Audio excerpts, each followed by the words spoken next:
There's something about nature that really lowers your defenses and keeps you in the present. At least for me, for all my life, it's been a very calming, cathartic place.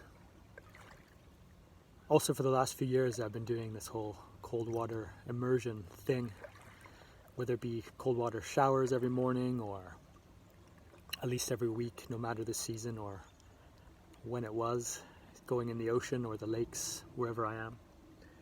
And it's afforded me a whole nother place to be, particularly in those times where I've been struggling or having a loss of sense of self or disconnection from self. It's offered me a place to do so. So I invite you, as long as of course you're medically fit and able, to come join me.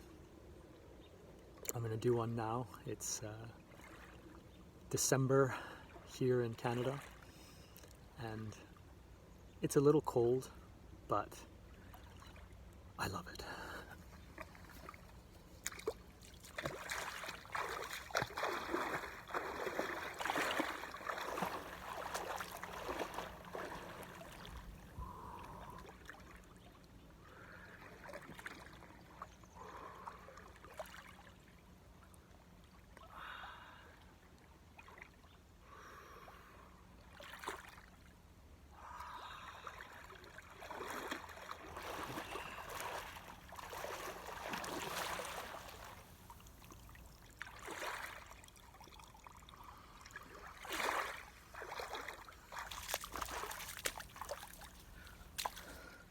So come join me.